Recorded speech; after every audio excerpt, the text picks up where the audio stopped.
tristeza, né? Dessas quatro emoções que nós estamos trabalhando nesse momento, talvez seja a mais difícil de ser encarada, né? O momento da introspecção. E aí talvez a base de todo esse estudo é: tristeza é um momento de reflexão, de parada consciente de pensar sobre minha vida. Tristeza não é para ser deixada de lado, mas é um aspecto natural da existência, é um momento de eu começar a pensar se os caminhos que eu estou trilhando são os mais corretos, se as formas e abordagens no trato dos meus relacionamentos são os mais adequados, se eu estou mesmo evoluindo e progredindo espiritualmente, se eu estou aprendendo a pensar numa outra chave de leitura, que é a chave de leitura de passar por dores e aflições e sofrimentos que geram infelicidade, é bem difícil, né? E tristeza, é difícil. Mas apesar da dificuldade da tristeza, da dificuldade da infelicidade, nós vamos ter que aprender a ver esses momentos como grandes oportunidades de crescimento, evolução e uma nova abordagem dentro da vida. Bem-aventurados os aflitos, porque serão consolados. Mas não são aqueles aflitos que ficam à beira do caminho reclamando das circunstâncias da existência. São os aflitos que sabem passar por momentos tristes, retirando da situação melhor e o mais produtivo para o seu desenvolvimento. Eu estava essa semana, engraçado, né? Aí vai caindo, o tema vai surgindo para a gente em cada esquina. Eu estava passeando com os cachorros, ouvindo uma palestra do Petworth, né? Lá da Eva Pierracos lá, e eu gostei de uma frase. A frase é: dor e sofrimento nos abalam, nos transtornam, mas também contém inúmeras sementes de crescimento. Então, semente de crescimento. Passar por dificuldades na vida constrói fortaleza moral. Passar por momentos de entristecimento faz com que nós aprendamos um pouquinho mais a nos tornarmos seres melhores. Jesus fica triste lá no horto, né, quando ele vê que as pessoas não compreendem toda a dinâmica do reino de Deus. Mas apesar do entristecimento, ele se coloca ainda em posição ativa. Pensar em tristeza é pensar também nas virtudes que podem ser desenvolvidas a partir da tristeza. Quais? A coragem, a perseverança, o trabalho, né? O nosso trabalho de dinamização mesmo nessa grande estarada de progresso. Mas talvez a coragem seja o principal. Passar por momentos tristes exige coragem. Coragem de se ver frente a frente. O Paulo, na primeira carta aos Coríntios, ele tem um versículo, eu vou tirar de forma isolada, mas um versículo que nós passamos a ver frente a frente. Passar a ver Deus frente a frente é a fala de Paulo de Tarso na primeira carta aos Coríntios, e nós vamos ter que aprender a ver frente a frente, no padrão de realidade, diversas coisas que nos incomodam, e isso gera um estado de entristecimento, de tristeza por dentro.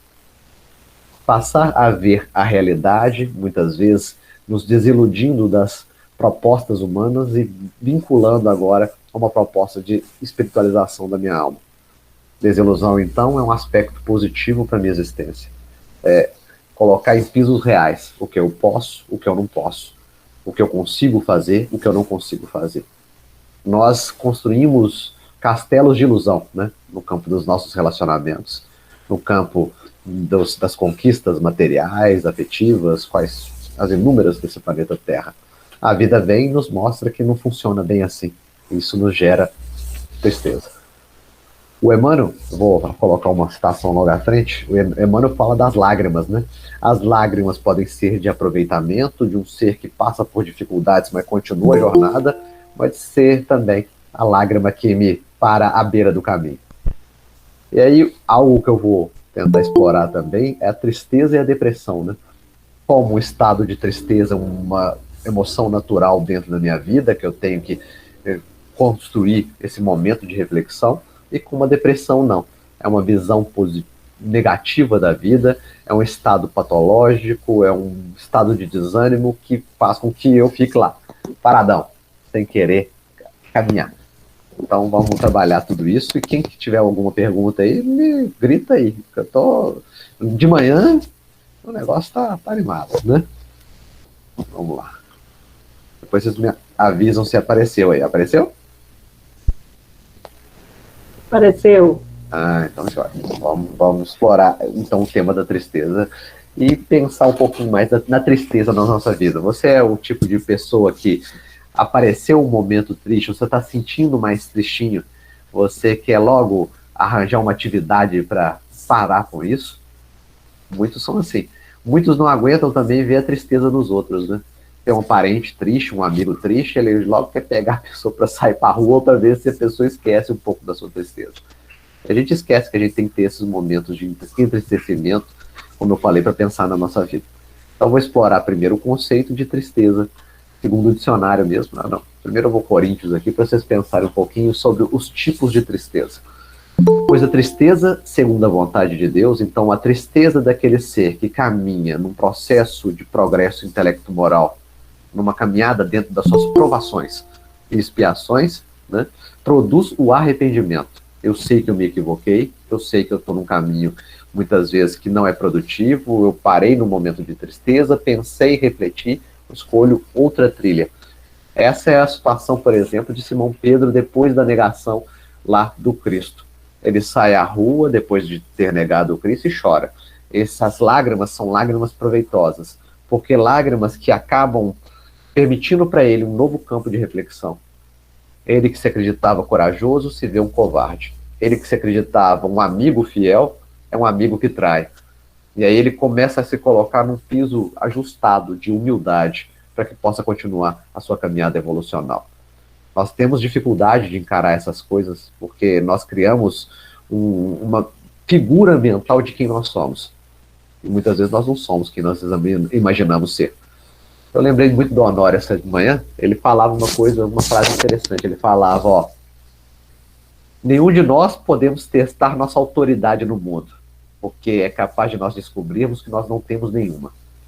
Então é o mesmo padrão, nós construímos uma imagem na nossa mente de quem nós somos, nós fazemos tais coisas, nós temos certas habilidades, certas faculdades, mas a vida nos mostra que ainda falta muito a conquistar.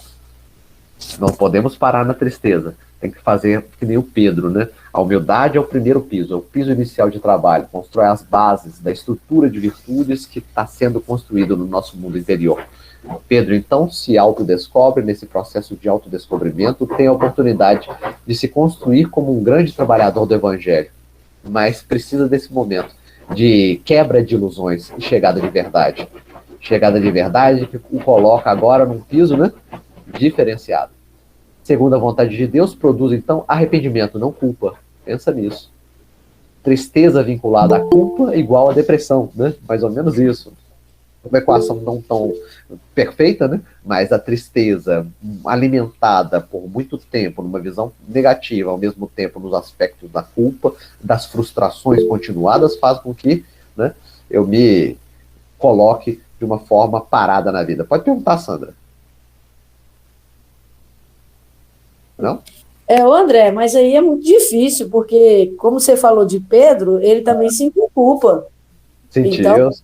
Então, isso que eu vou afastar a tristeza da culpa, porque a tristeza, uma parte da tristeza é a culpa por ter não feito, ter feito.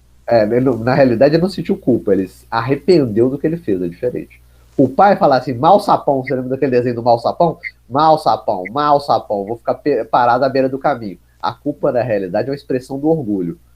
Porque eu acreditava que era um outro tipo de pessoa, e aí houve a frustração, e eu não consegui, no momento, refletir, eu não era mesmo, e eu vou continuar minha caminhada. O Pedro, ele sai à rua, ele se arrepende, ele cai em si, que é o termo lá do Evangelho. Cair em si é o que, eu penso, errei mesmo.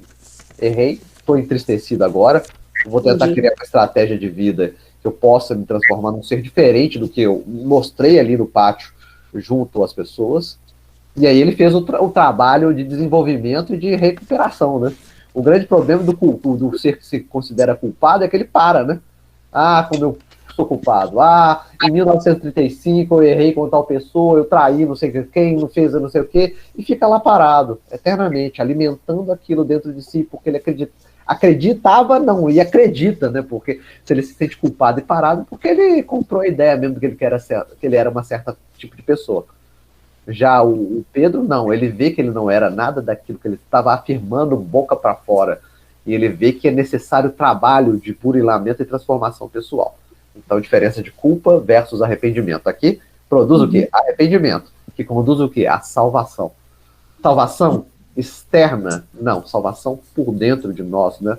Caridade fora da caridade não é salvação. Então, o amor que eu construo dentro de mim, eu expresso e dinamizo com as outras pessoas. Então, primeiro eu tomo conta de mim, no primeiro momento, sem egoísmo, uma construção do auto-amor e também da autocompaixão, do auto-respeito. Nessa construção do amor por dentro de nós, nós temos já a possibilidade de ofertar amor para as outras pessoas. Enquanto nós não conseguimos cultivar o amor dentro de nós, é óbvio que o nosso amor imperfeito vai se expressar no contato com outras criaturas. O amor que exige, o amor que só pode ser de determinada forma. Você já conversou com algumas pessoas que elas acreditam que o amor é só de uma determinada forma? E se não for daquele jeito, ela fala para outra assim, não, você não me ama. E é mentira.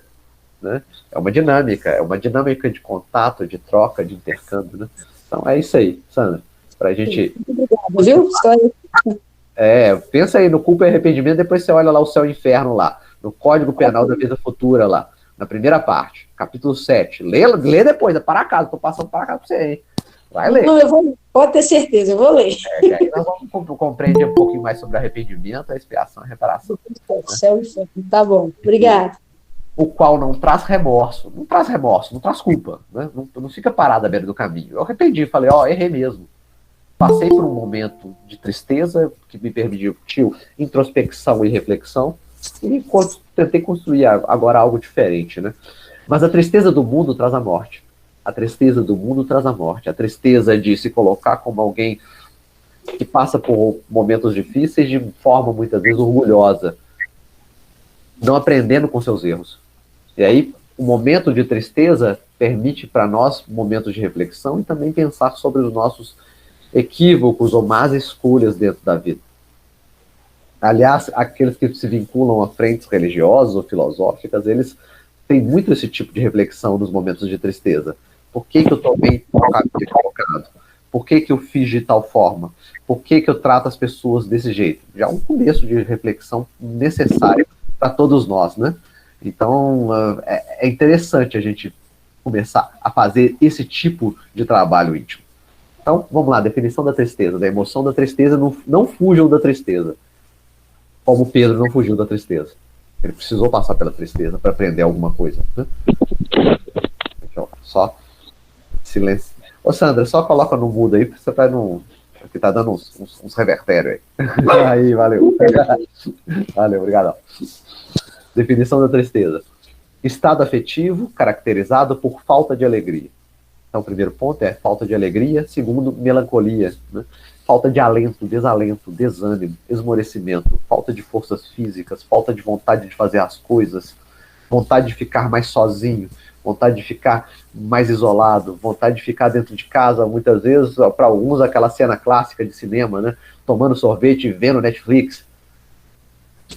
Para alguns, talvez sirva como um momento de reflexão e pensamento. Né? Mas sempre lembrar, não é um momento que não é para ser aproveitado, mas é um momento para passar de forma natural, pensando sobre a minha vida. Aí fica essa grande chamada, né? Por isso que a gente tem que ter esse grande manancial de perguntas para quando a gente passar por essa emoção difícil.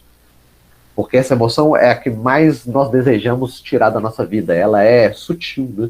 Muitas vezes. Ela não chega com esse estardalhaço, ela nos conquista e a gente fica lá amuado num canto.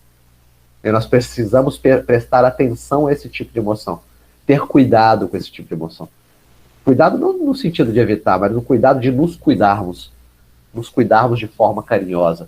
Eu passo por momentos difíceis, mas esse momento difícil, no dizer lá de Maria de Nazaré, lá para o Chico, né, vai passar, tudo passa. Né? Em que prevalece um estado de melancolia, de desânimo, muitas vezes de aflição. Por isso que eu falei da bem-aventurança dos aflitos, né? Felizes são os aflitos porque serão consolados, porque há sempre consolo no planeta Terra. Porque há sempre um processo de tristeza, mas ao mesmo tempo eu também saio da tristeza algum dia.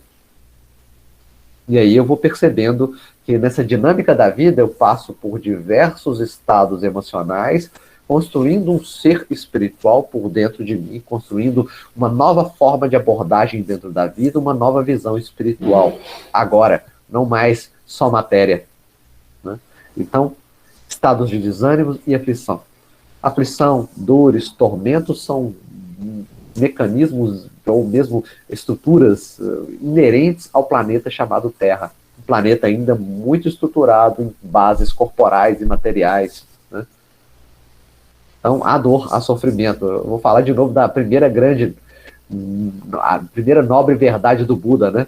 A existência do sofrimento. Existe sofrimento no planeta Terra. Mas, ao mesmo tempo, também existe sofrimento no planeta Terra que gera tristeza. Também tem a segunda nobre verdade. Esses sofrimentos têm uma raiz, têm uma causa. Sabendo com a causa e tentando pensar um pouquinho mais a causa, aí surge a terceira e a quarta, né? Que é o processo da origem da felicidade também, porque a cessação do sofrimento, como cessar do sofrimento. E a última delas são lá o caminho óctuplo, né? Pensamento reto, fala reta, né? Uma postura, uma atitude dentro da vida com retidão. Então nós vamos compreendendo que o nosso trabalho dentro de uma casa ou de uma instituição que traz o amor para o mundo, por exemplo, como vocês fazem no processo da escuta consciente, né, permite que nós nos desenvolvemos as novas potencialidades para trabalhar com essas nossas emoções. Um novo olhar reto, uma escuta reta para vocês também, né? E uma fala reta. Então, definição de tristeza, um processo de desânimo, um processo de reflexão, de interiorização, de pensar sobre a minha vida. Vou destacar isso até o final, para que a gente possa quebrar esse nosso leitura, muitas vezes equivocada, de acreditar que não devo passar por momentos de tristeza nesse planeta Terra. Perda de entes queridos existe? Existe. A doença, envelhecimento, chegada do processo da morte, existe, né? Afastamento de pessoas vinculadas em processos afetivos, existe também. Perda de amizades, também. Isso gera entristecimento. Um entristecimento que tem que ser bem aproveitado para a nossa evolução. A leitura, então, positiva da tristeza, né? Não só ficar vinculado a uma leitura negativa. Deus é um pai castigador e tudo que eu estou passando nessa vida é porque eu construí em vidas anteriores, aí o retorno é destrutivo e eu vou ter que passar por isso muitas vezes. Não, não é bem assim. A proposta da doutrina dos espíritos é uma proposta de pedagogia de transformação. Nós, seres encarnados, buscamos nos aperfeiçoar intelectualmente e moralmente, e a parte moral tem a ver com a construção de uma nova estrutura de virtudes junto à minha alma, um reino de Deus que se estrutura junto ao meu coração. Aprender a amar, a tolerar, a entender o outro, aprender a ter prudência nas circunstâncias da vida, aprender a ser mais reflexivo, a começar a estruturar uma proposta de autoconhecimento e autodescobrimento, autoencontro, um encontro também com as estruturas da verdade. E aí, qual que é o meu piso dentro dessa vida? O que eu devo fazer? Qual que é o meu propósito? Eu tenho uma família? Joia, como eu devo tratar essas pessoas dentro de casa? Eu já tive a oportunidade de aprender algo que espiritualizou um pouquinho o meu ser. Como eu posso ofertar isso às pessoas que eu amo? Como me portar junto ao campo social? Com maior harmonia, com maior paz? Como eu posso dinamizar e alimentar as outras pessoas dessa proposta do amor? A partir de um bom dia, de um sorriso afetivo, de um contato humano. E aí eu vou me transformando num homem de bem aos poucos, né? Nós temos uma análise, uma abordagem da vida muito estranha. Estranha não, né? Nós colocamos um grande intervalo, né? Eu imperfeito e cheio de dificuldades, e eu lá na frente, um homem de bem, quase um santo no planeta Terra. Nós não percebemos, são os pequenos movimentos de vida a cada dia da minha existência, a cada minuto, a cada hora. O almoçar, por exemplo, o comer, agradecendo a Deus a oportunidade bendita de ter comida à mesa e, ao mesmo tempo, agradecendo as pessoas que cultivaram aqueles legumes e verduras, ou mesmo que construíram a possibilidade de eu estar me alimentando. Agradecer a oportunidade de dormir durante a noite, acordar no outro dia para continuar os meus trabalhos dentro dessa existência. Agradecer, né, o ar respirado, a oportunidade bendita também de estar aqui respirando do ar, se alimentando do ar, que é um processo de alimentação também, para que possa continuar a jornada evolucional nesse planeta. E aí a tristeza vai sendo emoldurada com outros fatores, né? Tristeza mais gratidão, é interessante isso, né? Eu sou grato à vida, mas estou no meu momento de tristeza refletindo. Mas sei que tem um pai que me consola, que me conforta. Sei que tem espíritos superiores me auxiliando nessa passagem da tristeza para outros padrões, estados e ânimos. Eu sei que nessa caminhada de desenvolvimento eu vou aprender alguma coisa. Parte do nosso caminho, então, nós passamos entristecidos, mas pensando sobre a nossa jornada de transformação, né? Não cultives a tristeza, nem fujas dela. Então, não acalente. Na realidade, não é nem cultives, não. Não acalenta a tristeza por dentro de si. Ah, aconteceu tal coisa, você triste eternamente. Eu não conquistei algo, eu perdi certa coisa e eu vou ser triste. Não adianta. Eu me coloco como alguém, né, rebelde diante da vida. O rebelado, o revoltado diante da vida, ele acalenta a tristeza no seu coração, mesmo que a vida te dê oportunidades já de pensar sobre coisas que recebeu e que abriu os horizontes. Porque ele é caprichoso, né? Eu queria é tal coisa, de tal forma, de tal jeito.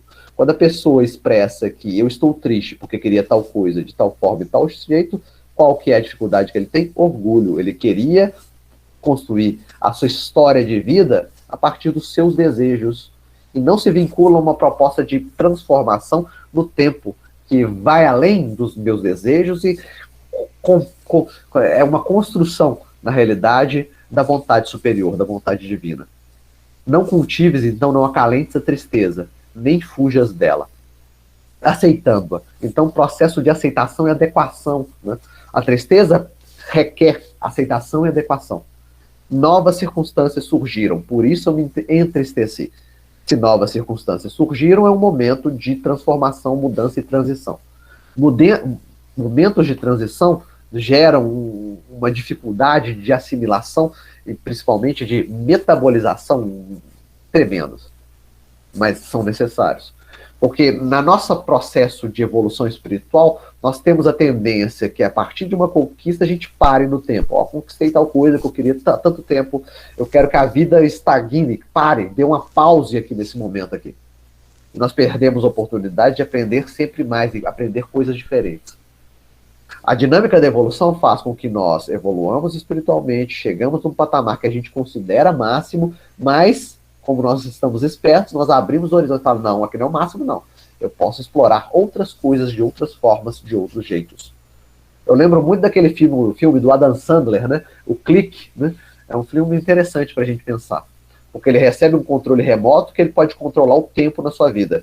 E aí o que ele faz? Ele acha todas as circunstâncias da sua vida chatas e muitas vezes tristes, e o que ele faz? Ele passa para frente. E na hora que ele vê, ele passou tanto para frente, que ele já se vê velho. Ele não percebeu isso. Então ele se auto-iludiu. Ele passou de uma forma anestesiada durante a vida e depois se encontrou como velho, quase à beira da morte. E aí não percebeu que a dinâmica existencial de tristeza, alegria, medo, raiva é uma dinâmica natural e é uma construção que a gente vai ter que aprender para nos tornarmos espíritos superiores algum dia e para ter principalmente o domínio, né, e o cultivo adequado dessas emoções. Aceitando-a quando se te apresentar e retirando o melhor resultado da oportunidade de reflexão. É difícil refletir, né, sobre a nossa tristeza. Porque o que me deixa triste na vida? Talvez seja um primeiro caminho quando eu estou mais amuado no meu canto. O que está me deixando triste? Eu consigo falar isso, verbalizar isso de forma tranquila? Ah, eu fui deixado por meu namorado ou meu marido, não sei, uma mulher, sei lá. Vamos falar esse exemplo. Joia, eu passo por um momento de tristeza mesmo. Eu gostava de determinada criatura, eu estava acostumado com a vivência desse ser dentro de casa, ou nos contatos ou encontros, e agora essa pessoa deixou a minha vida. É óbvio que eu passo por um momento de tristeza, mas um momento de tristeza e de reflexão. O que eu fiz de correto, o que eu posso fazer de melhor, quais são as oportunidades que a vida vai abrir para mim mais à frente, em outros encontros que proporcionem para mim um maior campo de aprendizado. Né? Então, reflexão que te proporciona também. Guarda sempre esse campo da reflexão. Então, uma leitura positiva da tristeza, lá do Atitudes Renovadas, da Joana de Ângeles, no capítulo número 5. Outro ponto a ser destacado sobre a emoção da tristeza é que é um fenômeno natural para todos nós. Pode ficar tranquilo que você sente tristeza, eu sinto tristeza e todos nós no planeta Terra temos os nossos momentos de tristeza, uma emoção básica. E passamos por um momento de tristeza que pode, como eu falei, alimentar reflexão e boas propostas para frente, como também pode alimentar rebeldia, revolta, estagnação, depressão e mais complicações. Por isso que a gente tem que estar atento e cuidadoso conosco mesmo nessa jornada. Marisa, pode perguntar, Marisa. Não? Deu certo, não? Foi sem querer? Ocidental, Marisa? Desculpa. Eu vi agora. Não, beleza, a tristeza, ela pode provocar na pessoa uma reação de agressão em função da outra pessoa que ela se julga triste, que você está falando separação, por exemplo. Não é uma separação que ela mesma tenha provocado. Uhum. E que depois ela percebe o que fez, aí pode provocar uma reação de agressão dessa pessoa com a outra pessoa que não fez o movimento da separação. Uhum. É quase um tipo de fuga também, né? Revolta contra a vida e mais afastamento da outra criatura, porque eu me sinto triste com determinadas coisas que eu não consegui ainda digerir dentro de mim, né? A reprodução, muitas vezes, de aquelas situações da infância, ou mesmo de vidas anteriores mesmo, que não foram bem metabolizadas e digeridas por mim na minha caminhada. Tem isso também, né? É por isso que a gente tem que tomar conta da gente também. Por isso que é necessário também o auto-amor, o acolhimento. Acolher essa tristeza, como eu falei, sem ficar guardando isso, mas tentar se trabalhar por dentro, construindo essa estrutura de auto-amor. Aí nós temos que pensar que nós somos espíritos imperfeitos no mundo em provas e expiações. E nós não fazemos movimentos perfeitos dentro da vida, então. E nós ainda temos muitas dificuldades, viciações, imperfeições e limitações morais. E nós temos inúmeros medos, inúmeras dificuldades, muitas vezes, de construir bons relacionamentos. E quando eu começo a aceitar isso, eu começo a entrar num padrão, agora eu estou numa vida real nesse planeta. Por isso que eu falei que a tristeza também tem muito a ver com o fator da desilusão, que é a chegada da verdade. Não mais imagens iludidas sobre a minha presença nesse planeta, sobre os meus relacionamentos, sobre, muitas vezes, a leitura que a pessoa tem de mim dentro desse mundo. O ser que se desilude acaba ficando de uma forma bem entristecida por grande parte do tempo. Mas ele vai ter que aprender com essa desilusão a construir agora um piso real para a sua existência. Então, prestem atenção sobre isso também. O quanto a minha tristeza não tem a ver com ilusões que eu criei durante o meu percurso evolutivo. E aí, eu aprendendo que são ilusões, eu tenho que ficar feliz.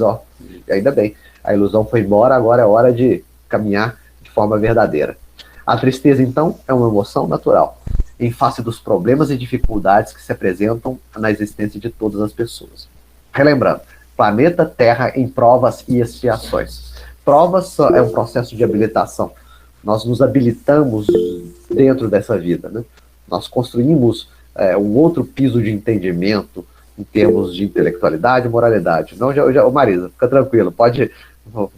Só vou terminar essa frase aqui rapidinho. Né? Não, eu não quero falar, não. Eu quero apagar a mãozinha, ela não está apagando. Não apagou, Marisa? Apagou. O negócio está danado, então. Essa mãozinha é danadinha, essa mãozinha é engraçadinha. Né? Então, também, as expiações são, na realidade, um retorno. O retorno de algo construído nas vidas anteriores ou um retorno mesmo de ter essa própria existência. E óbvio, quando há esse retorno, ou quando a aprovação é muito difícil, eu entro num estado de entristecimento. Mas eu vou ter que aprender a lidar com isso. Eu vou aprender que, por isso que eu falei as nobres verdades, nós temos que aprender que o mundo é um mundo de desafios e dificuldades, de erros, de imperfeições. Nós temos que nos colocar como seres humanos, né? Nós perdemos essa dimensão de humanidade. Nós queremos ser super-heróis, não seres humanos. Quando há uma análise bem direta, por exemplo, do uso de redes sociais, as pessoas projetam imagens para as outras, imagens de super-heróis, imagens de felicidade, imagens de harmonia e de equilíbrio. Na realidade, são construções. São construções para ser apresentado para o grande público. São mentiras. Porque no nosso mundo interior, na realidade, a depressão, a tristeza, depressão no sentido não patológico, mas assim, momentos de maior abordagem dentro da vida no aspecto negativo, né? O olhar para a vida, muitas vezes, que é tudo trevoso, é a noite escura da alma, né? Como diz lá o São João da Cruz lá.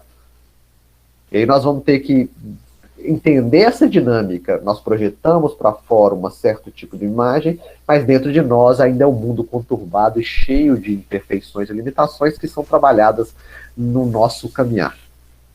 Francisco de Assis passa por momentos de muita tristeza quando volta da cruzada e fica naquele momento de adoecimento, para depois, no momento de tristeza e reflexão, melancolia, se torne o Francisco de Assis que nós conhecemos.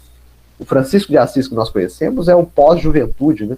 Porque a juventude dele foi como trovador, ele gostava de tocar para as mulheres lá na cidade de Assis, ele gostava das batalhas porque foi estimulado por seu pai a uma leitura materialista da vida. Mas após a volta às cruzadas, não, ao ataque àquela cidade do lado de Assis, né?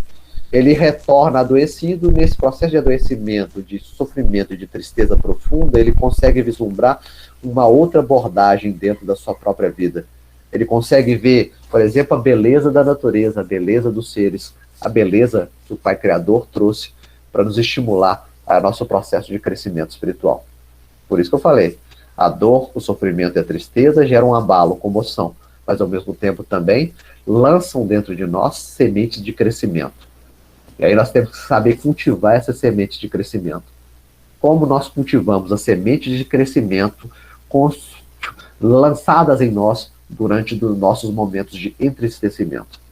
A tristeza é uma emoção natural e face dos problemas e dificuldades que se apresentam na existência de todas as pessoas. Como decorrências de desencantos, choques e insatisfações. 3 pontos que a Joana coloca para a gente pensar também. O desencanto é o que falei, a desilusão. Eu construí uma imagem mental do que deveria ser, mas não é. E aí, quando eu vejo que não é, eu me entristeço. Né? Choques também. Choques com pessoas, muitas vezes, que nós amamos. Quebra de relacionamentos afetivos nos gera entristecimento e insatisfações dentro da vida também. Eu desejo algo e estou tentando trabalhar para a conquista desse algo, mas talvez eu não conquiste esse algo. E aí me gera também um campo gigantesco de frustração e insatisfação. Não afetando, porém, os sentimentos profundos. Tem que ser um fenômeno natural de passagem por mim. Que eu não devo fugir, mas eu também não devo acalentar, me transformando numa depressão profunda. E aí o Emmanuel explora isso nas lágrimas, né? Porque muitas vezes, quando estamos entristecidos, a manifestação para fora, externa, do nosso entristecimento é a partir das lágrimas.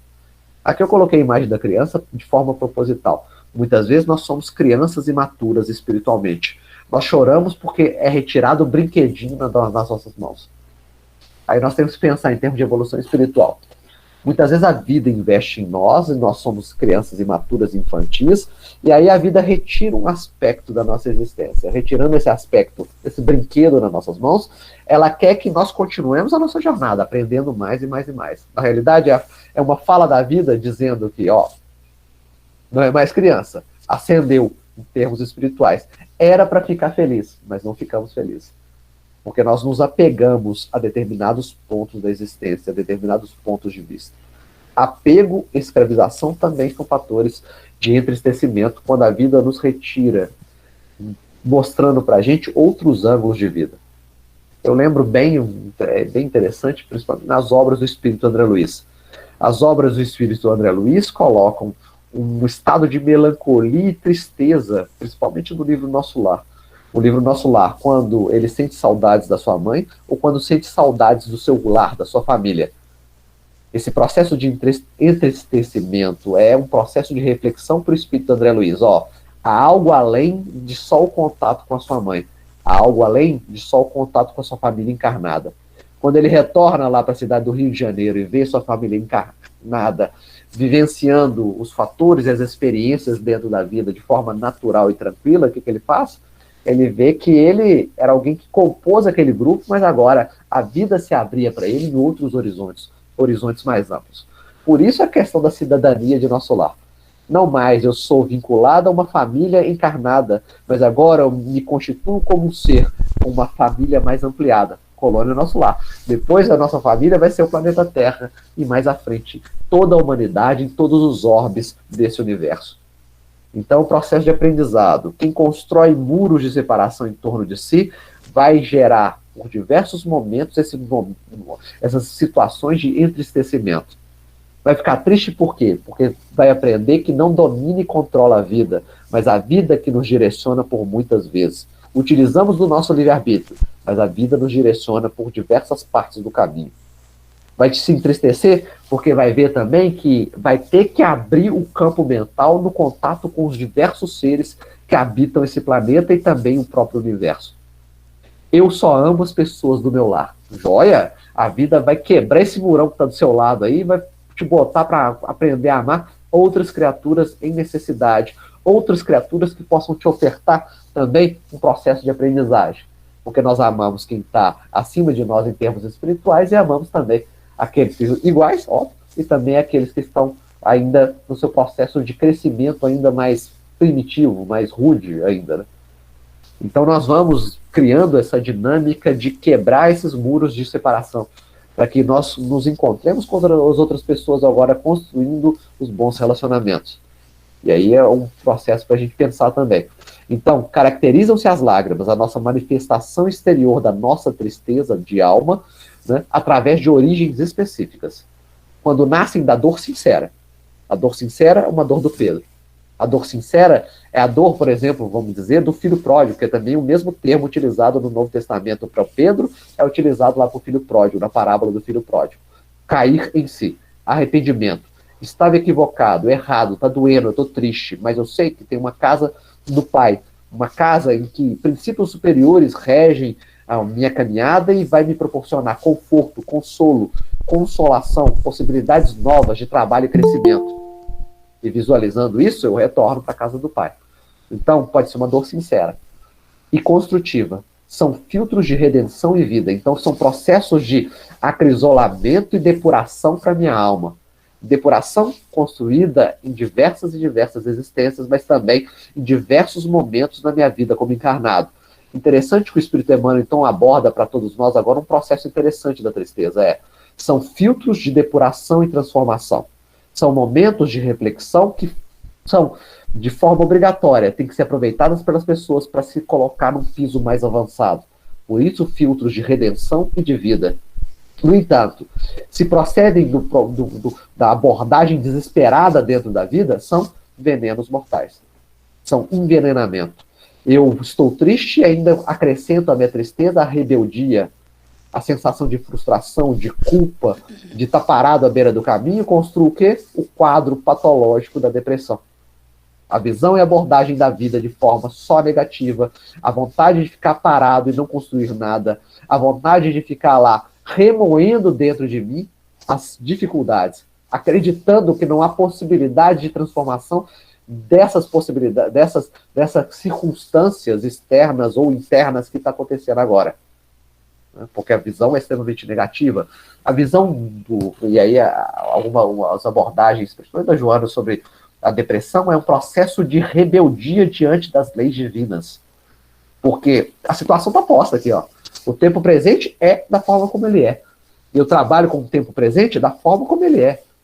Não são projeções da minha mente que deveria ser. Não, ele é da forma como ele é. E aí o depressivo, ele olha para a vida da forma como ele é, ele não aceita que seja daquela forma. E aí ele, o processo de interiorização não pode ser diferente, eu vou ficar aqui parado à beira do caminho, eu não quero mais caminhar, se não for do jeito que eu quero que seja. E aí não é uma tristeza produtiva, não é uma tristeza reflexiva, não é um momento de encontro consigo mesmo, de abordagem nova dentro da vida, mas é um momento de parada mesmo, de estagnação. Então, são venenos mortais, sim, lidos nessa base do desespero, da rebeldia, da revolta. Um dos aspectos também dessa rebeldia, da revolta, que eu vou trabalhar mais à frente, é a reclamação. Lamúrias, lamentações, reclamações. Tudo eu falo que tá ruim, tudo eu falo que não presta, tudo eu reclamo. Se tá chovendo, eu falo que tá ruim. Se tá fazendo sol, eu falo que tá ruim também. a leitura totalmente cinzenta da existência. É um processo, então, de introspecção. Talvez seja a base para a gente trabalhar de forma produtiva com os momentos de tristeza. Momento de introspecção, interiorização. Interiorização requer lá aquele método socrático, né, da questão da maêutica, né? Eu tenho que fazer diversas perguntas para mim mesmo. Qual é o meu papel dentro dessa vida? Qual que é o meu papel dentro do meu lar? O que eu posso auxiliar as outras pessoas? E primeiro, se eu estou tão entristecido assim, o que eu posso me auxiliar para mudar a minha leitura de vida e para caminhar de forma mais equilibrada e harmonizada? E tem diversas estratégias de trabalho em diversas dimensões, na dimensão física, psicológica, emocional, moral, espiritual. Eu posso resolver fazer uma aula de yoga para meditar algumas vezes, eu posso escolher as corridas, os exercícios físicos, eu posso escolher a frequência casa espírita em certo tipo de reunião mediúnica, eu posso escolher um novo modelo de alimentação também para meu corpo ficar estável, saudável para um processo também de aprendizado nesse planeta.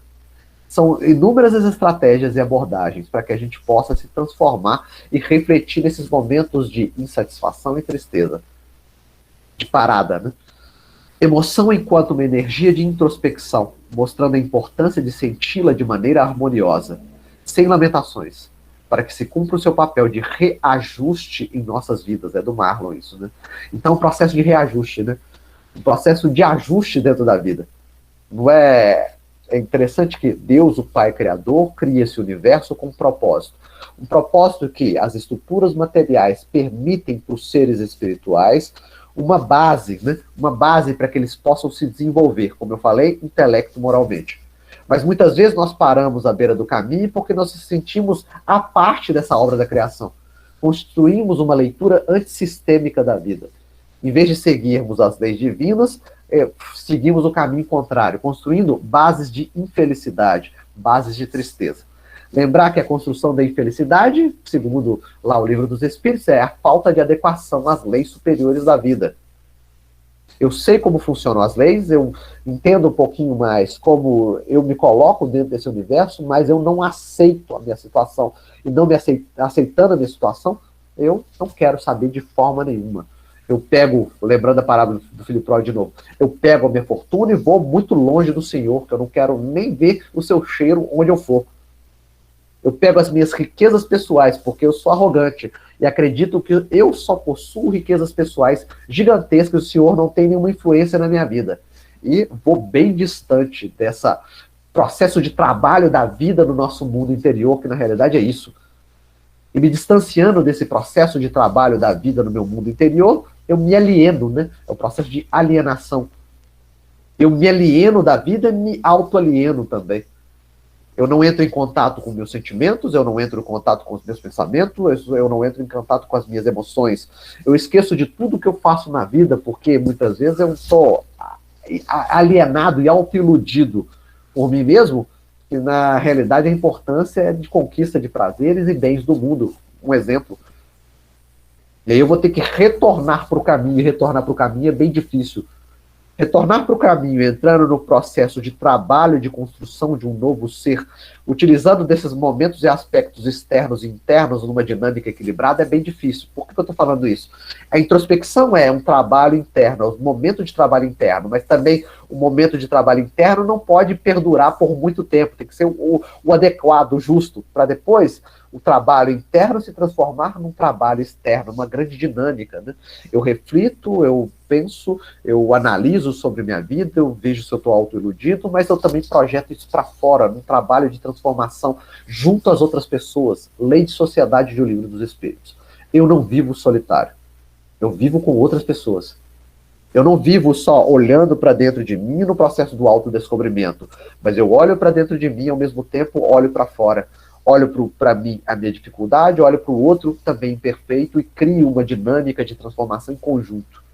Porque a dinâmica de transformação se dá no conjunto, em sociedade, não é sozinho dentro de casa, isolado.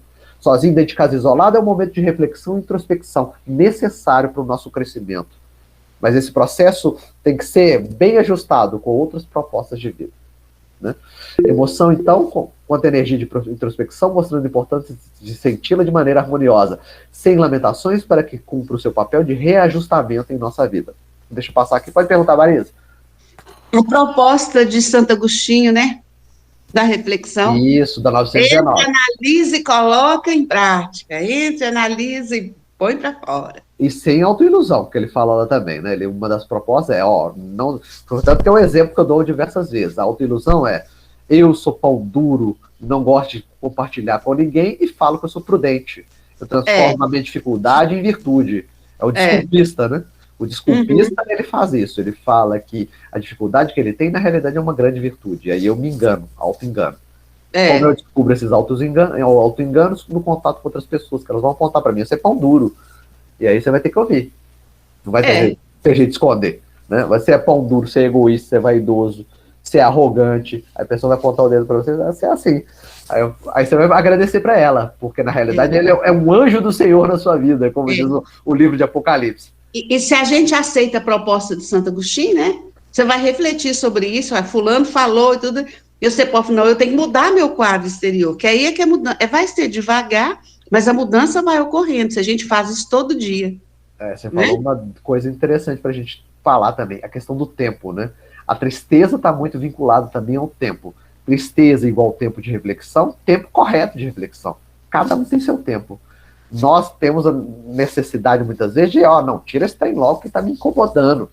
Não, eu tenho que aproveitar de toda a oportunidade para refletir o máximo possível daquele assunto, para depois entrar num outro estado de ânimo também, né?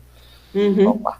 Uma coisa também da externalização, além das lágrimas, né, são as reclamações, né? Nós não conseguimos ficar com a boquinha parada, né? Nós reclamamos de tudo dentro da vida. Eu falei, reclama do frio, reclama do sol, reclama da condição dentro da vida, reclama do marido, reclama do filho, reclama da esposa, reclama do amigo, reclama da casa espírita, reclama da tarefa que está fazendo, reclama do trabalhador que está fazendo tarefa com ele em tal lugar, reclama do trabalho remunerado, reclama das pessoas. Nossa senhora, o negócio fica feio demais. Quando a gente começa a construir essa energia que nos desgasta da reclamação, nós nos colocamos no padrão também de antissistema, indo contra as leis divinas.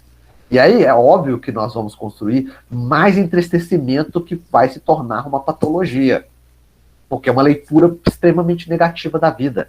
É olhar a vida, como eu falei, de forma cinzenta. Quando alguém começa a encontrar motivos fáceis para muitas queixas, é justo proceder a um rigoroso autoexame. Momento também de interiorização. Se a reclamação é uma perspectiva, muitas vezes, externa, que mostra a nossa tristeza interior, nós vamos ter que parar para fazer o autoexame, a introspecção. Aí, por que eu estou fazendo isso? Por que eu estou reclamando? O que me deixa tão entristecido em determinada situação com determinada pessoa? Eu tenho que descobrir isso. De modo a verificar se não está padecendo da terrível enfermidade das murmurações, os murmúrios, né? Não para de murmurar. Não adianta falar para a pessoa, mais equilíbrio, mais calma, mais paz dentro da vida. Não quer construir paz por dentro de si. Porque a tristeza também tem que vir acompanhada no momento seguinte num processo de pacificação interior. Porque se a tristeza é bem utilizada na reflexão sobre os meus caminhos, é óbvio que vai ter uma pacificação após esse momento de tristeza cessar. Eu já sei o que eu devo fazer. Por isso, gera paz por dentro de mim. Eu já sei o que eu devo fazer, então eu vou caminhar, me transformando. É indispensável conservar-se o discípulo em guarda contra esses acumuladores de energias destrutivas. Fala do Espírito Emmanuel. Acumuladores de energias destrutivas que geram patologias como as depressivas. Eu acumulo energias destrutivas dentro de mim, porque a minha abordagem dentro da vida é: Deus é um pai castigador e vingativo, Deus está contra mim, as circunstâncias da vida são todas contra mim. É um processo de perseguição, né? A pessoa se sente perseguida pela vida. Ela vai ter que sair desse tipo de leitura. Porque, de maneira geral, sua influência perniciosa invade quase todos os lugares de luta do planeta. Lá do livro Pão Nosso, capítulo 75, sobre os murmúrios, né, e as reclamações. Um outro ponto interessante sobre a tristeza, como eu falei, é necessário cuidado e atenção conosco mesmo, porque a tristeza muitas vezes é silenciosa. Então nós vamos ter que aprender a cuidar da gente também. não é só, muitos que se vinculam, principalmente nesse trabalho de escuta, o que a Associação SOS Press faz, tem muita facilidade de auxiliar o outro, né? De acolher o outro, e extrema dificuldade, muitas vezes, de ter atenção comigo mesmo e cuidado comigo mesmo.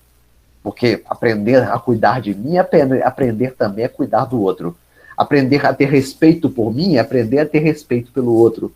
Aprender a me amar, não estou falando de egoísmo, aprender a me amar de forma adequada também é uma proposta de aprender a amar a outra criatura. O autoencontro é necessário, então. Encontrar comigo mesmo e aceitar quem eu sou, aceitar o meu propósito, aceitar a minha família, aceitar as condições da minha existência. Algo que a gente fala demais em casa espírita ou mesmo em instituições e as pessoas não conseguem ainda fazer. Eu tenho que me aceitar da forma como eu sou. Eu fico brincando, eu xingo no trânsito, eu tô falando a verdade, eu xingo no trânsito, sim. Xingo mesmo. Agora, enquanto mais, aí no momento que eu aceitei que eu xingo no trânsito, então beleza, aceitei. A coisa foi ficando mais fácil. Porque eu aceitei que eu fazia dessa forma, eu aceitei que eu era desse jeito, mas eu vi também que eu não vou ficar assim eternamente desse jeito, mas eu vou poder construir outro tipo de pensamento sobre essa dinâmica lá da agressividade e cólera no trânsito. Então, autoencontro ele seja satisfações estimuladoras e saudáveis. Esse esforço deve ser acompanhado pela inevitável confiança no êxito. Nós temos que, no momento presente, trabalhar com confiança também. Confiança que estamos sendo auxiliados por espíritos superiores, pela divindade na nossa caminhada. Nós caminhamos na vida a partir do livre-arbítrio mesmo, nós escolhemos os nossos caminhos. Mas nós nunca podemos perder de vista que em cada momento da nossa existência nós temos o conforto e o consolo de estarmos acompanhados com espíritos superiores, que velam por nós e nos dão conselhos para que as nossas escolhas sejam mais equilibradas, mais acertadas. Não vem prematuramente o triunfo, a ocasião para semear, empreender, e momento outro para colher e ter resposta. É os tempos, né? Tempo de plantio, tempo de colheita, tempo de nascer, tempo de morrer, tempos e ciclos específicos de transformação humana. Se a gente for pensar na tristeza, um tempo específico para tristeza, um tempo específico para alegria, um tempo específico para o medo, um tempo específico para também a raiva. Mas todos esses tempos específicos, um processo de crescimento, uma semeadura interna, um processo de nova apropriação dentro da vida, de mudança de ponto de vista, um processo de crescimento espiritual. Nós temos que sair da imaturidade espiritual para um processo de maturidade emocional e mental. Não vem prematuramente o triunfo, a ocasião, então, para nós semearmos, empreendermos, e momento outro para colher e ter resposta. Ter as respostas dentro da vida. Então, nós temos que ter atenção conosco mesmo, cuidado conosco mesmo, responsabilidade diante da vida passa a ser também isso. Eu saber que eu já tenho condições de ofertar algo para a existência e estou ofertando o máximo das minhas possibilidades.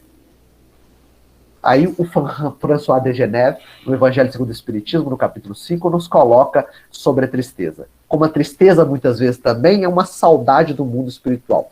Saudade desses momentos equilibrados com os iguais lá no mundo dos espíritos. E aí o princípio, a lei de conservação, nos mantém no planeta Terra para que possamos continuar nossa jornada de desenvolvimento. Porque se não existisse a lei de conservação, o nosso desejo era retornar para o mundo dos espíritos, que é o mundo normal primitivo.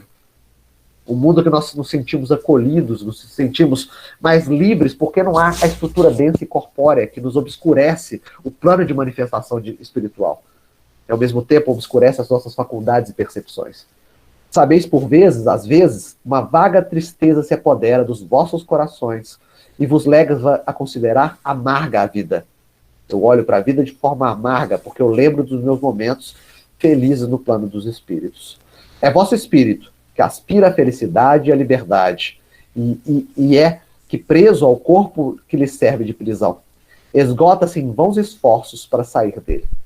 Reconhecendo inúteis esses esforços, cai no desânimo, e como o corpo lhe sofre a influência, a lassidão, o abatimento, e uma espécie de apatia, apoderam-se de vós e vos julgam, e vos julgais infelizes. Crede-me, resistir com energia a essas impressões que vos enfraquecem a vontade. Então, processo de lassidão de saudade do mundo dos espíritos, muitas vezes, vendo os amargores da vida.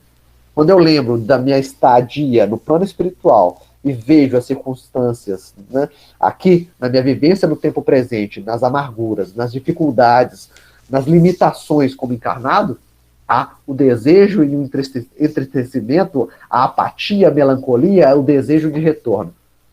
Mas é necessário passar pela vivência como encarnado, desenvolvendo inúmeras outras possibilidades e potencialidades.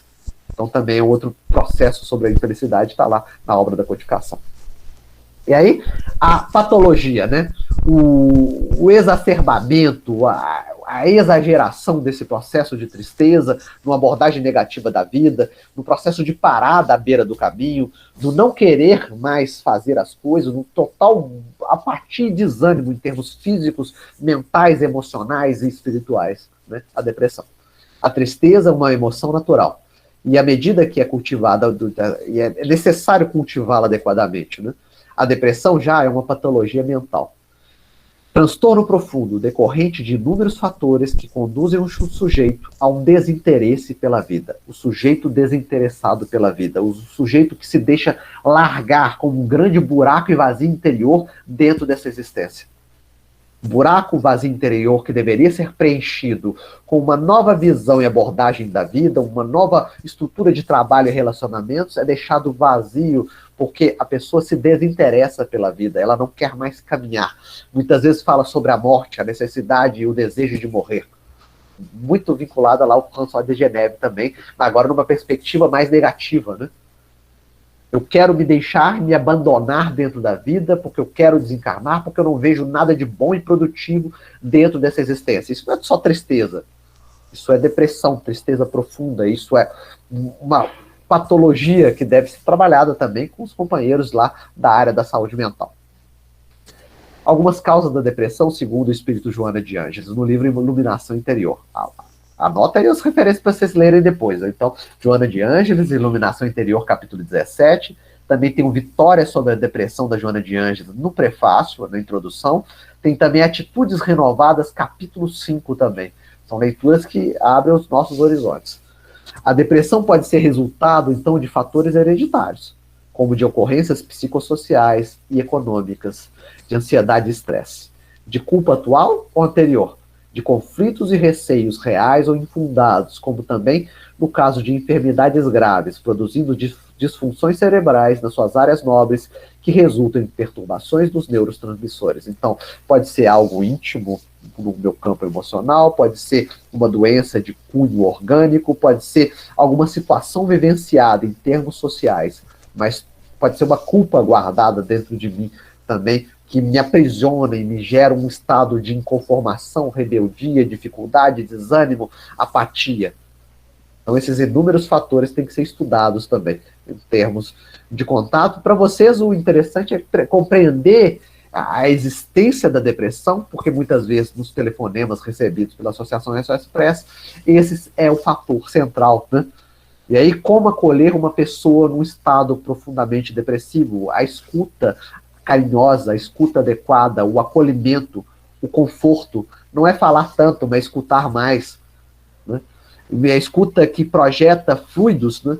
Porque nós podemos, eu estava falando ontem sobre mediunidade curadora, né? Sobre o artigo da Revista Espírita e sobre mediunidade curadora lá no canal lá. E aí, o que aconteceu? Na realidade, a mediunidade curadora pode ser expressa por todos nós em qualquer momento da minha vida, no lar ou mesmo no telefonema que eu estou dando. Como isso? Nós somos focos de inteligência, construímos uma estrutura perispiritual de fluidos sãos ou malsãos, fluidos equilibrados e saudáveis ou não. Nessa construção pessoal de moralização do meu ser, quando eu atendo um telefonema, o que vai junto da minha fala ou do minha escuta atenciosa? Fluidos sãos, eu dou um passo à distância. Eu atuo como médium curador para aquela pessoa que está falando do outro lado da linha. Eu oferto os meus fluidos benfazejos para o outro que está com fluidos malsãos e tento induzir espiritualmente essa criatura para que ela se coloque num estado de equilíbrio mais amplo.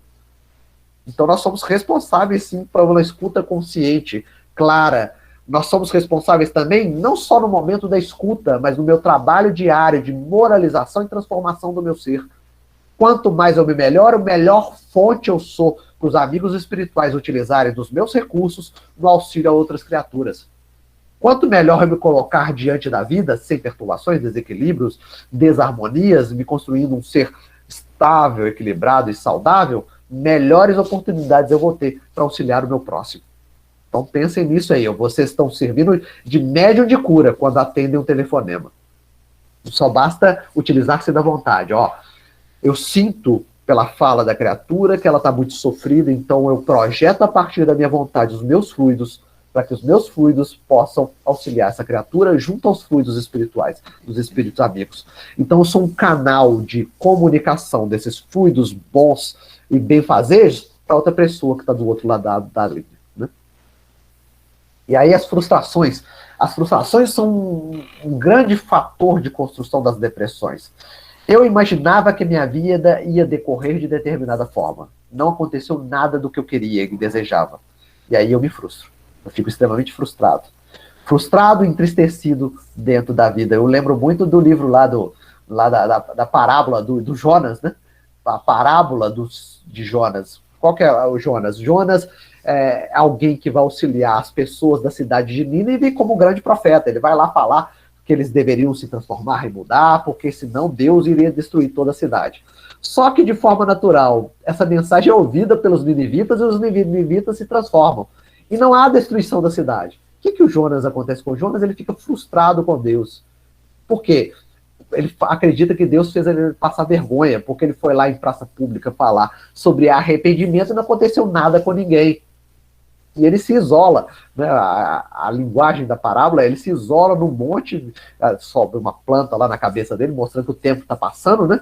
Ele se isola lá no monte, acreditando que Deus conspirou contra ele, porque ele levou uma mensagem de transformação e a mensagem foi ouvida. Ele queria que todo mundo fosse destruído para comprovar que ele era um grande profeta. Então, frustração é isso. Eu me acredito um grande profeta, eu me acredito grande em alguma coisa, as outras pessoas muitas aprendem ou não veem muito dessa forma e eu fico frustrado. Eu me frustro diante das ocorrências da vida, eu me frustro dentro dos meus relacionamentos, eu me frustro porque eu criei uma autoimagem totalmente idealizada sobre mim mesmo. Um conflito resultante da frustração de desejos não realizados, nos quais impulsos agressivos se rebelaram, ferindo as estruturas do ego que emergem em surda revolta, silenciando-vos anseios e ignorando a realidade. E como eu falei desde o começo, a tristeza que vem da desilusão é tristeza produtiva, porque permite uma nova abordagem da realidade. Né? E aí frustração também, se trabalhada de forma construtiva, eu aprendo, eu construí uma imagem idealizada, então eu me desiludi, agora eu vou adotar uma outra postura dentro da vida. Um outro fator que a gente já adiantou bem, que o nosso tempo já está quase acabando, passou rápido, é as estruturas da culpa. Né? Como eu construí uma leitura que eu era perfeito, perfeitinho, né? E todos aqueles que se vinculam a frentes religiosas, muitas vezes nós construímos a imagem do perfeitinho. A imagem do perfeitinho eu descubro algum dia que estava equivocado, eu erro em alguma coisa. Errando em algo muito grave, o que eu construo? Culpa. Processo de culpa. Por exemplo, vou dar um exemplo que eu já vi até, por incrível que pareça, pessoas que compartilharam comigo dessa dificuldade. A pessoa frequentava a casa espírita, buscava um processo de transformação, eu acho que um filho tinha desencarnado, alguma coisa assim, e ela buscou os recursos na casa espírita, estava construindo bem na estrutura de orientação espírita, na filosofia espírita.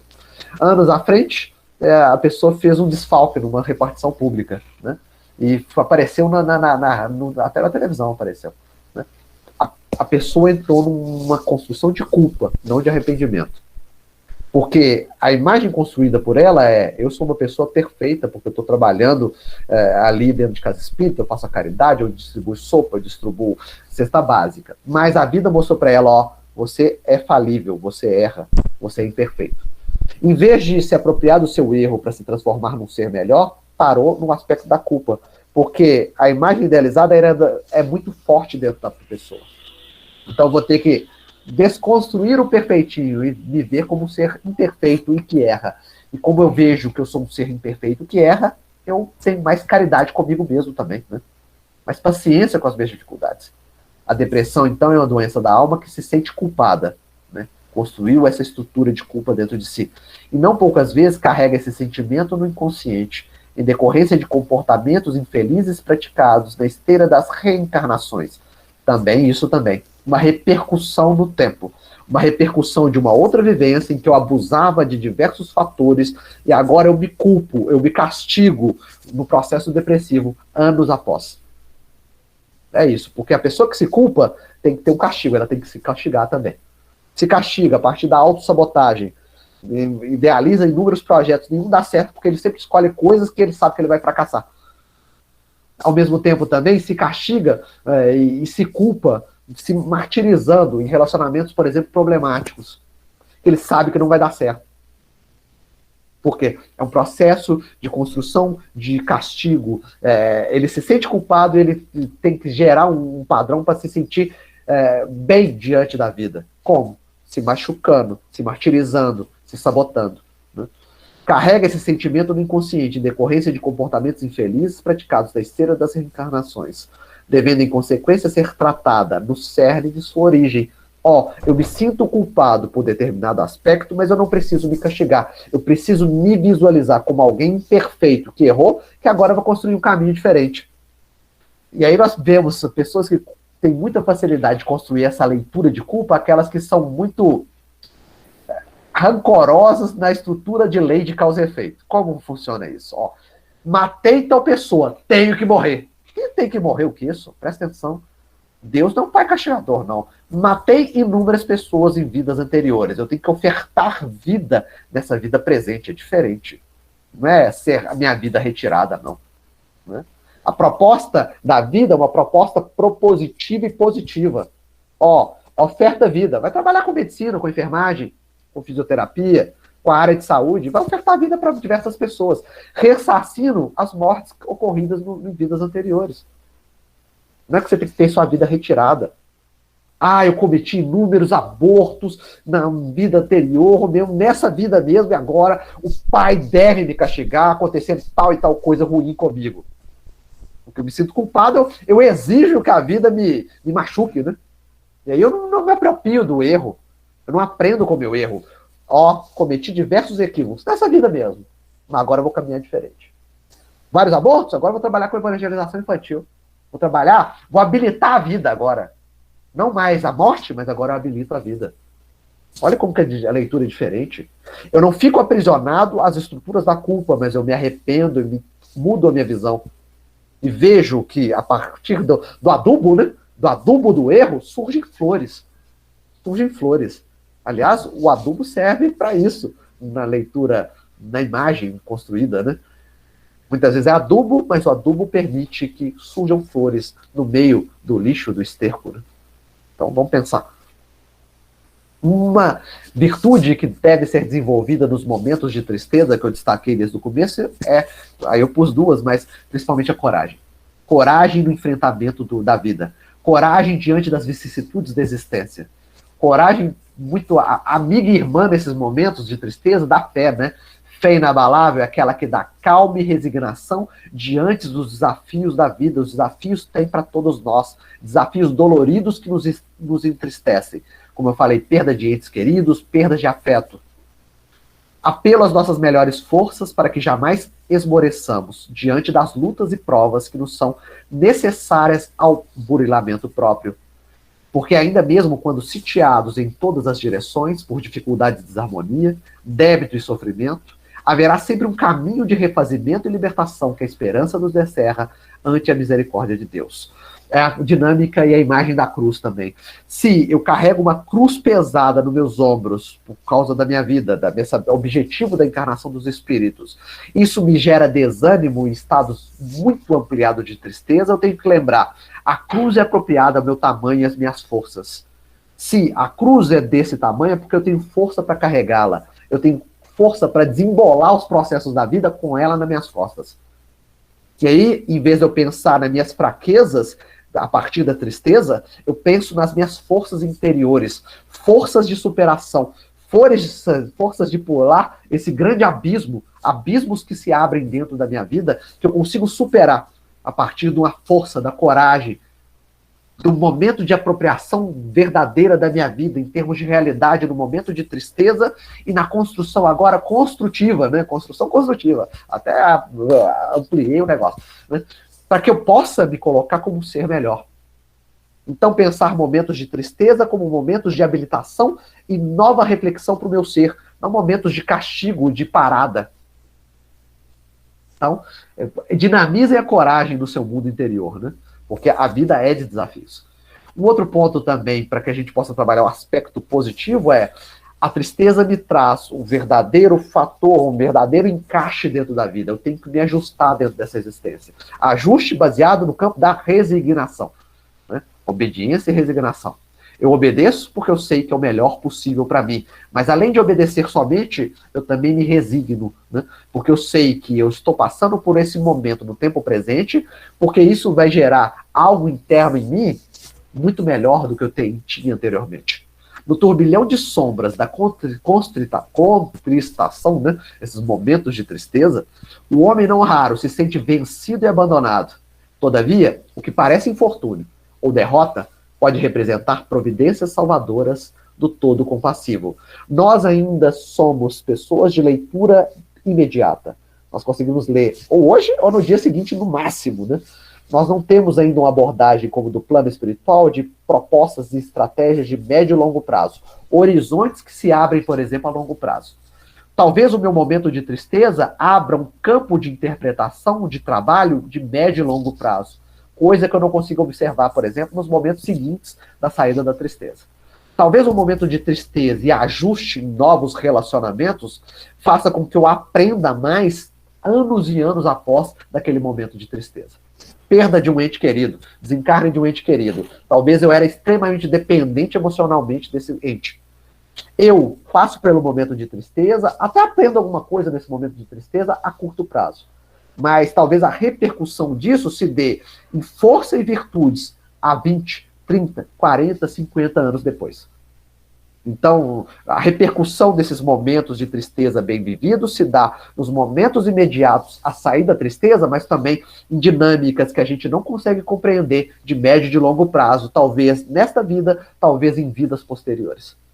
E aí, há momentos de muita definição de tristeza dentro da existência, né? Porque muitas vezes nós passamos, por exemplo, uma tristeza de alguém que adoece e sabe que a doença vai levar ele ao processo do desencarne.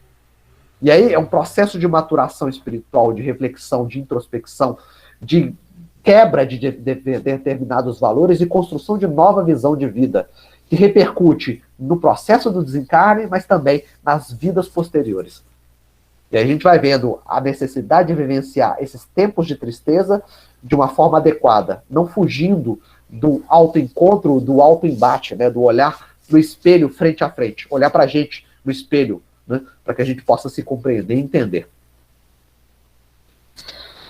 Mas lembra sempre que nos momentos da tristeza tem auxílio divino, não há desamparo.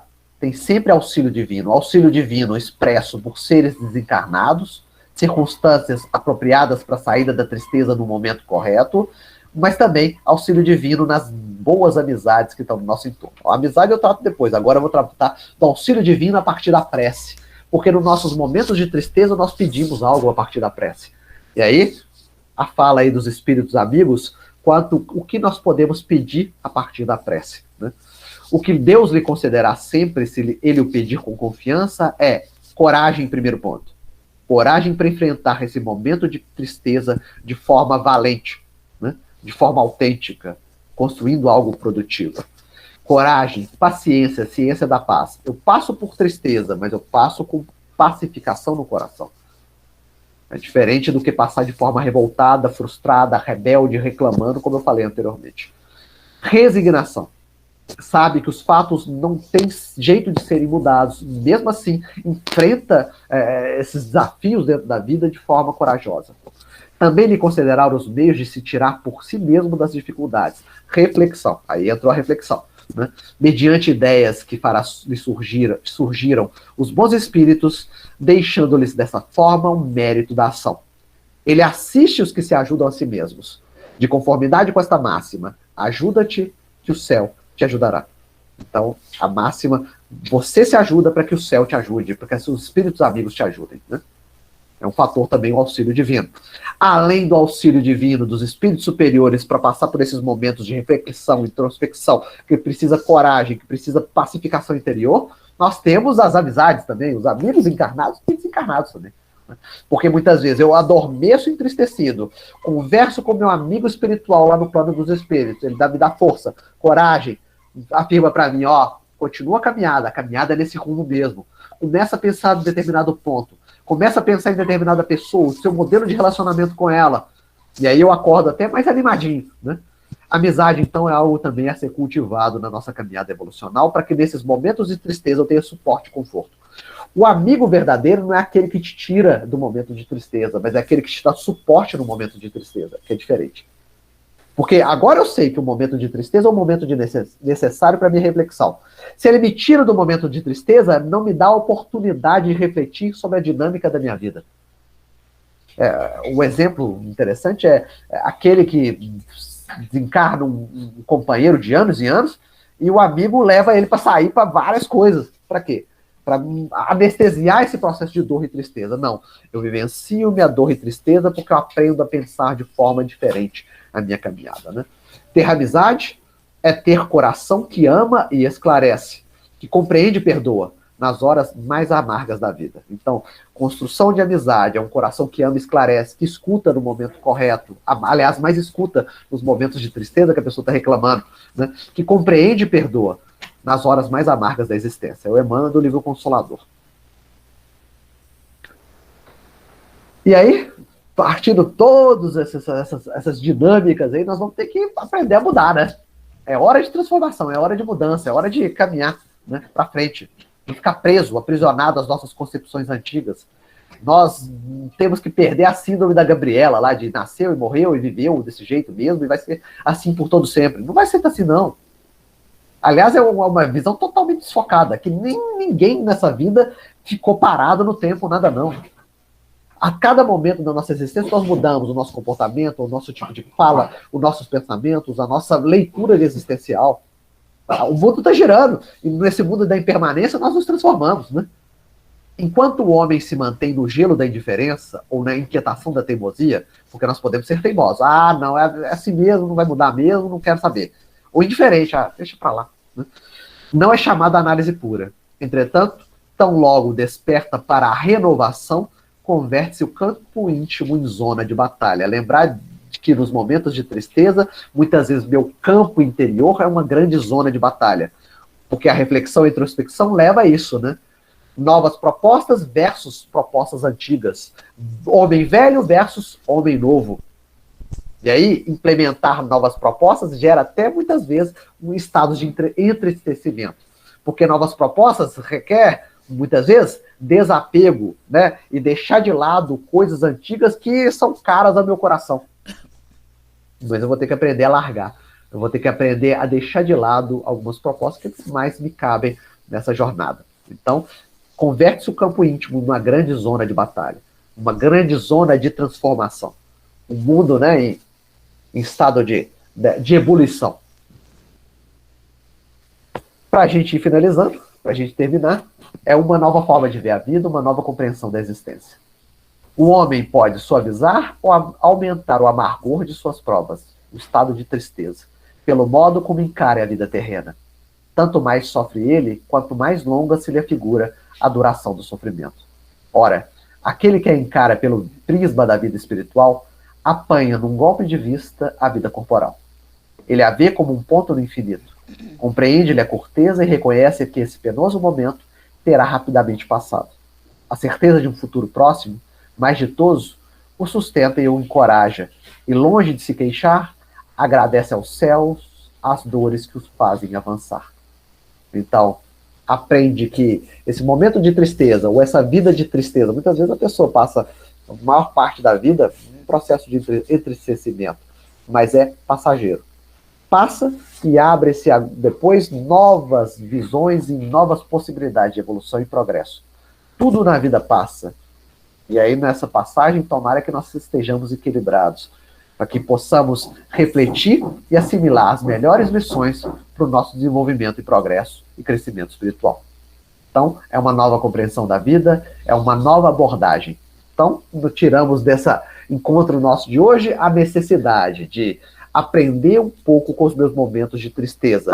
Não fugir, nem acalentar a tristeza do coração, mas se construir como um ser novo, a partir de uma nova dinâmica de vida.